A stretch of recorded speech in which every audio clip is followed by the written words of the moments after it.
Tonight on CTV News, the clean-up continues for the MV Tohoi, the CDHB's warning residents of a Legionnaires outbreak, and a perfect result for a local vet centre. Broadcasting across Canterbury, from the CTV studio, this is First at 5. Kia ora, good evening. Welcome to CTV News, now streaming live every night at ctv.co.nz. Well, repair works continuing on State Highway 73 between the West Coast and Canterbury following yesterday's rockfall at Otera Gorge. Motorists expected delays today with only one lane open. Some drivers waited up to an hour between 8 a.m. to 2 p.m. and more than 200 cubic metres of rock closed the road completely yesterday but was open to one lane last night. It's not yet known when the road will be back open to two lanes.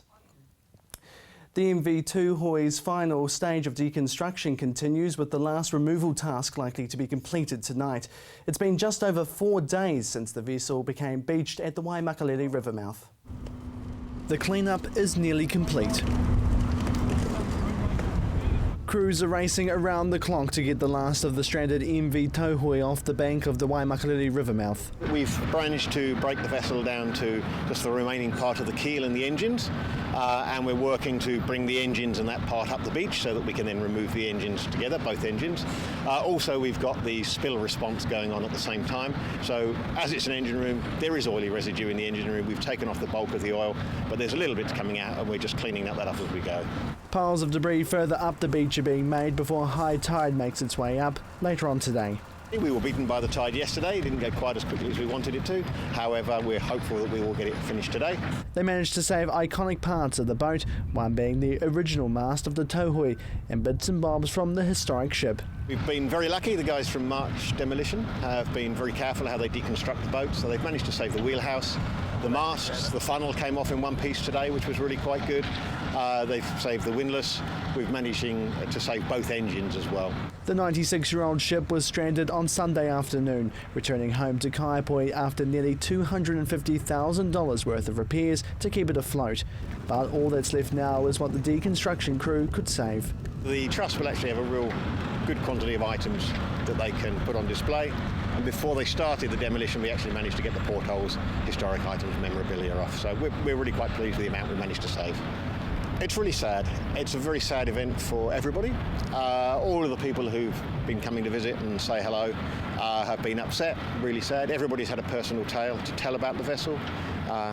The chaps who sailed on board it, each one of them will wander around the vessel and they'll point to bits and they'll tell you a story about it dating back 40-odd years. Something he says will be missed from the Kaipoi community. It's the last surviving vessel of its kind. Its involvement in World War II as well. It's huge, it really is. So it's very sad to actually be involved in that. But in some ways, at least we've been able to do a little bit and save some of that for future generations. The pressure's on now for the crew behind me as they move the wreckage further up the beach before high tide comes in tonight. Tomorrow they'll make a decision of what happens next to the wreckage. Jared McCulloch, CTV News. A young Mount Pleasant man who allegedly threatened those with letters in their mailboxes will appear in the Christchurch District Court.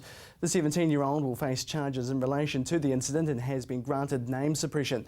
Two families in the area were allegedly left letters in their mailboxes back in June, demanding money and threatening to harm their children if the demands weren't met. He's been remanded on bail until the 22nd of October. And still speaking of October, it's the month for some locals to get out and do the gardening. And with the backyard activity increasing in the summer months, there's also more growing cases of Legionnaires' disease, with the Canterbury District Health Board urging gardeners to take care. Keen gardeners will know that October is a great month to get out in the yard, break the soil and get the garden looking good again. But while the fresh air and sunshine is inviting, there could be killers lurking in your potting mix. Dr. Alistair Humphrey explains. People get into their gardens in the springtime. They start potting things and getting out their potting mix. And of course potting mix, because Legionella really likes damp, warm environments, it grows in potting mix and it grows in compost. So we have to be careful when we handle it. Legionella, or Legionnaires' disease, begins to take hold in Canterbury at about this time every year, extending through to summer and tapering off to March. The main cause for the spike is the use of potting mix, especially in the garden city. You can catch it through air conditioning units or other environments that involve water. But here in Christchurch, the garden city, we have many more cases of Legionella, what we call Legionella long beach eye, which is the type associated with potting mix and compost. And it's because people garden more, I think, in Christchurch. Of the 41 Cantabrians diagnosed with Legionnaire's disease in Canterbury since September 2013, 35 have been hospitalised. While the disease can be very serious, even fatal, the symptoms are not easy to spot. Well, the symptoms are very non-specific. They're respiratory symptoms that produce a pneumonia.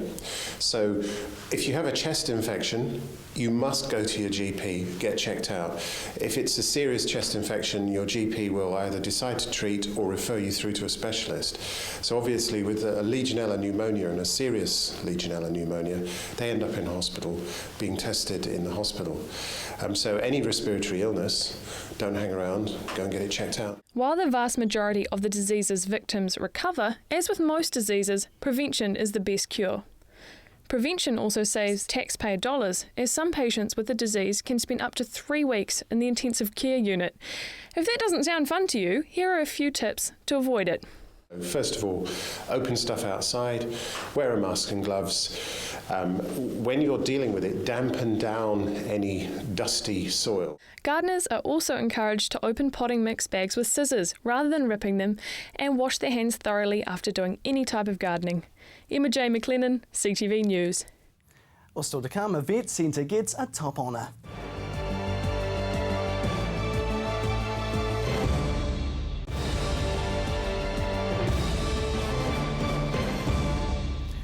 Welcome back to CTV News. Well, the Canterbury Vet Centre has become the country's first to receive a top award for feline friendliness. Gordon Finn later went out to see how the clinic got the tick of perfection. Rangiora Vet Centre can now call themselves the country's friendliest feline clinic after receiving New Zealand's first international cat-friendly gold level accreditation.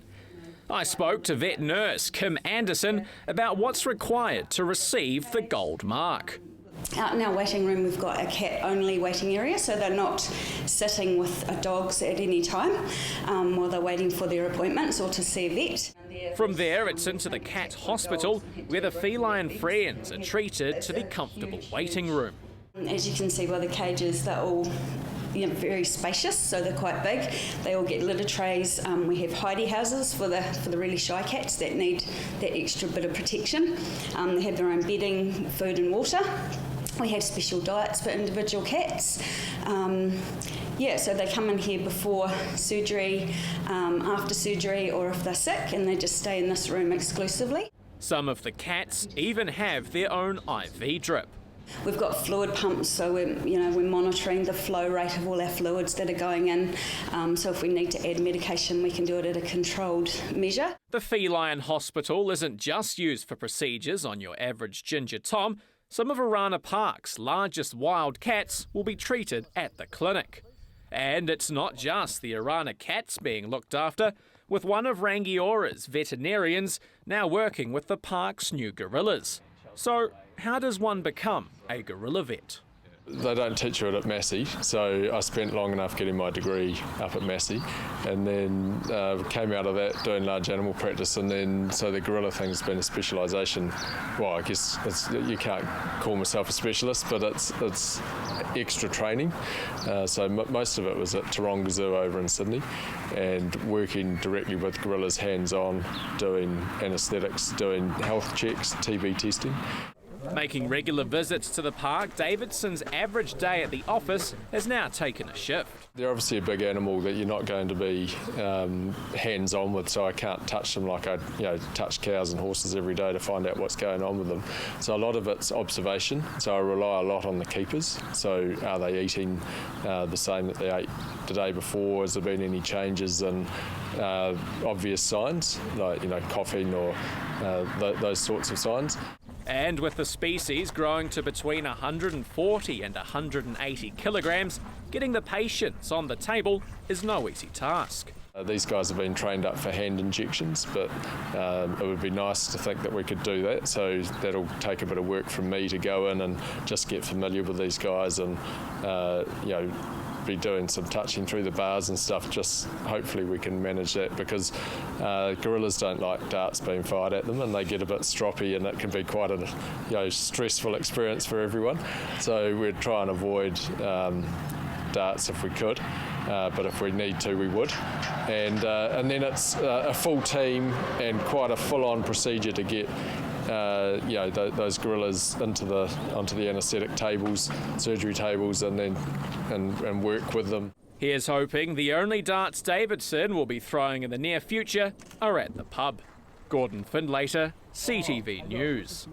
Very good indeed. Well, 5 years on from the earthquakes, and the University of Canterbury is maximising efforts to hold on to vital information that may help communities in a similar situation in the future. Chelsea Daniels explains.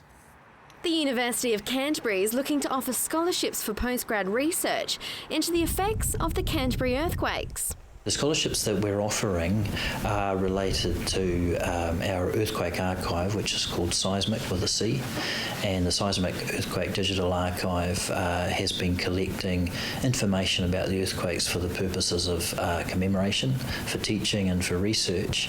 And what we want to do is go one step further and actually actively create knowledge about the earthquakes. Miller says as time goes on, vital information about the response and recovery of the city is being lost. I think part of the university's response to the earthquakes, we see 5 years after the first quake that there is a lot of material that's being lost, a lot of information that's being lost, and that's because people move on and they get new positions or technologies change. And we thought that if we offered scholarships that had students right now coming in and collecting some of that material before it's lost, then we would be in a position to support future research efforts. The research will cover a range of topic areas, all the result of the devastation the quakes caused to the region. We're interested in anything to do with the earthquakes and the recovery.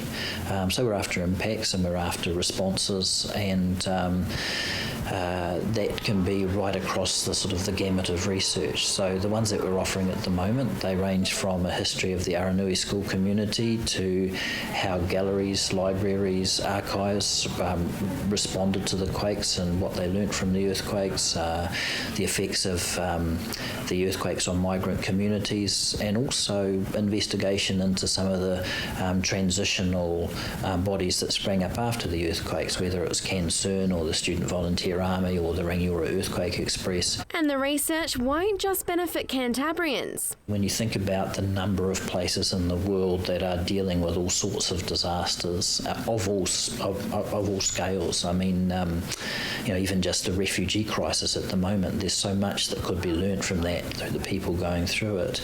Our earthquake archive has links to the 9/11 digital archive, which studied the 9/11 attacks. We're linked to the US Hurricane Memory Bank, so Hurricane Katrina, the people that went through that. We've got links to Hinagiku, which is the archive of the Great East Japan earthquake set up by the Japanese National Library. So there are these sorts of archives all over the world, and our Seismic Canterbury Earthquake Digital Archive is one of a number that are trying to preserve these experiences and learn from them. The scholarships are ongoing. When the university gets funding, they will advertise the opportunities and award interested and eager researchers. Chelsea Daniels, CTV News. Well, if you've bought a big Wednesday ticket in Christchurch this week, you could be more than $87,000 richer. The final big Wednesday draw took place last night with a $15 million jackpot on offer. 209 players from around the country won a share of the prize pool, and 21 of those lucky people bought their tickets in Christchurch. If you bought a ticket and you think you're a winner, Lotto's advising you to write your name and address on the back of your ticket before confirming the win at your local store. So good luck to everyone there as well. Right, time for business. Here's Warren Head with the latest in business news. Hi, I'm Warren Head from headliner.co.nz.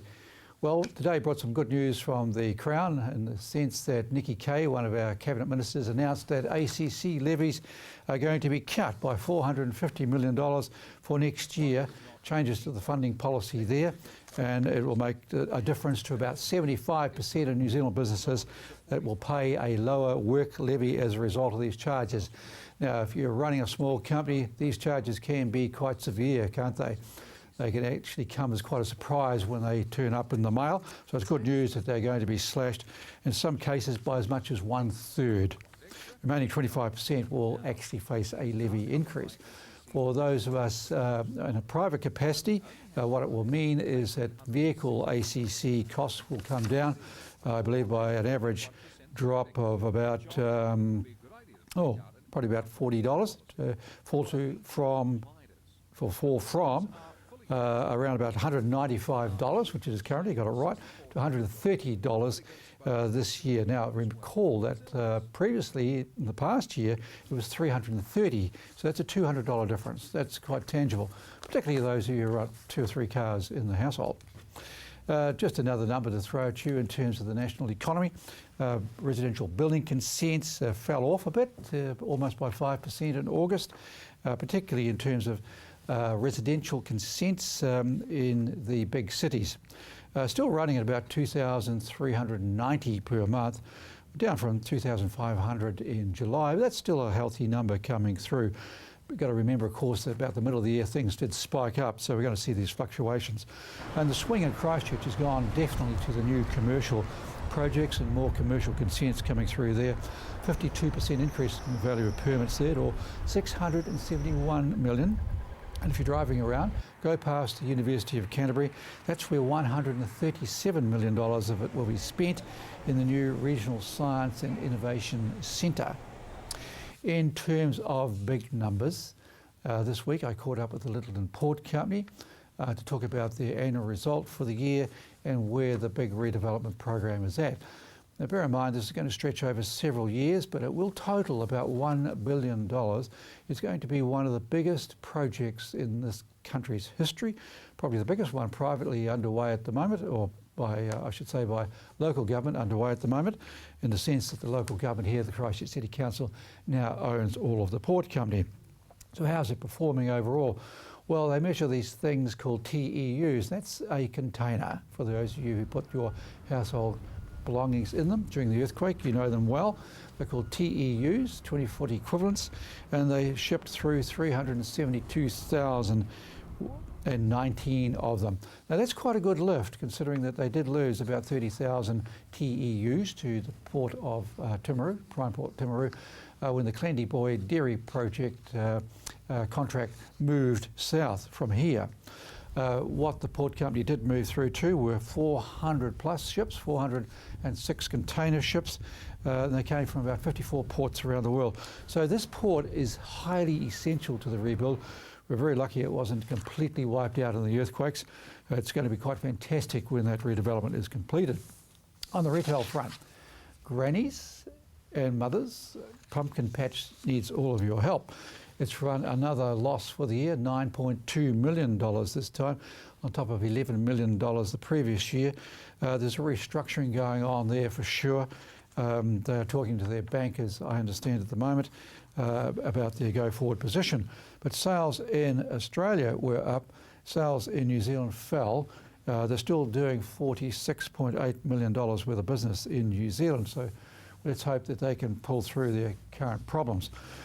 In the retail sector too, Hallenstein Glasson came out with one of those lovely results that they do from time to time, up 8% in terms of the dividend after they put up the profit by 22%. That's really excellent going. Profit running at $17.4 million for the July year there. And that's against intense competition and sales coming at the expense of a lot of profit margin there. So great result from Hallenstein and Glasson.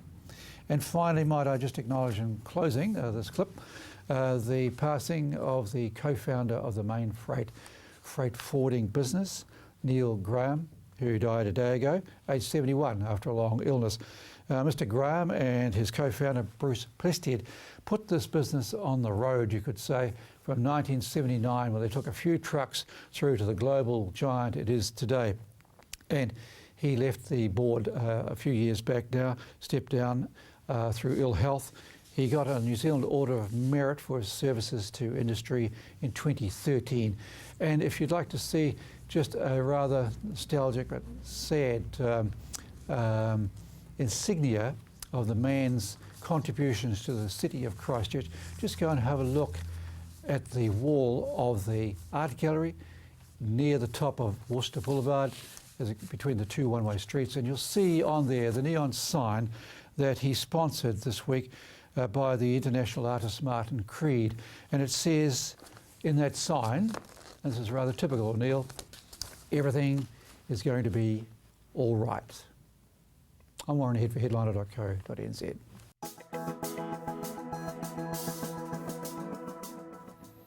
Thanks for that, Warren. Well, still to come, your region's weather forecast.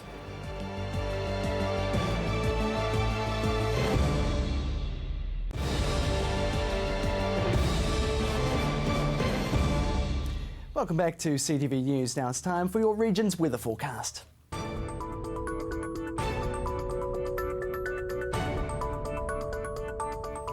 Kia ora Canterbury. Well, beautiful sunny skies again here today. We saw high cloud and northerly winds strong for exposed inland places today. Today's highs first up, 20 degrees for Timaru and 19 for Geraldine, Temuka and Waimate.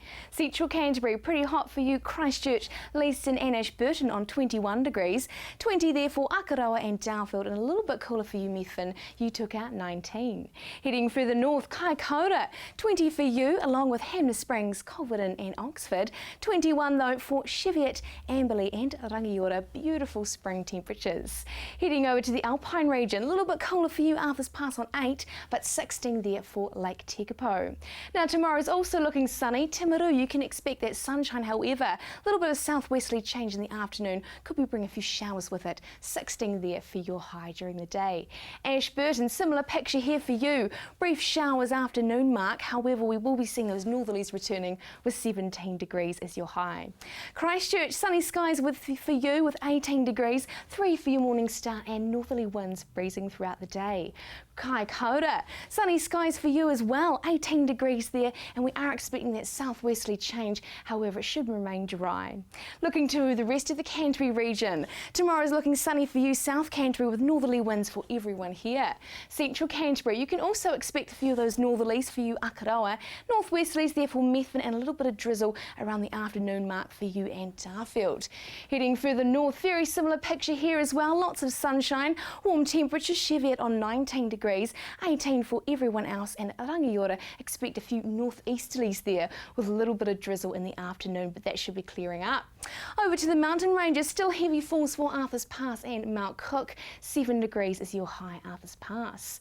The weekend, however, is looking fabulous, 19 degrees for Ashburton and Christchurch, northerly winds here in the afternoon, and a lovely day in store.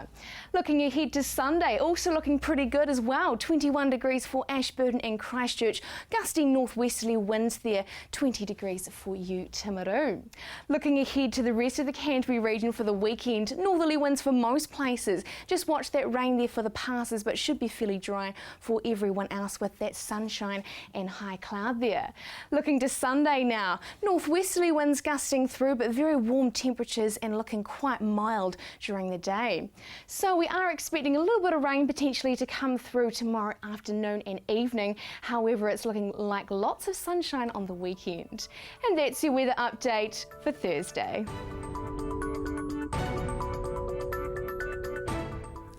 Thanks for that, Mercy, and that is CTV News for Thursday. Thanks so much for joining us. I'm Jared McCulloch. Good evening.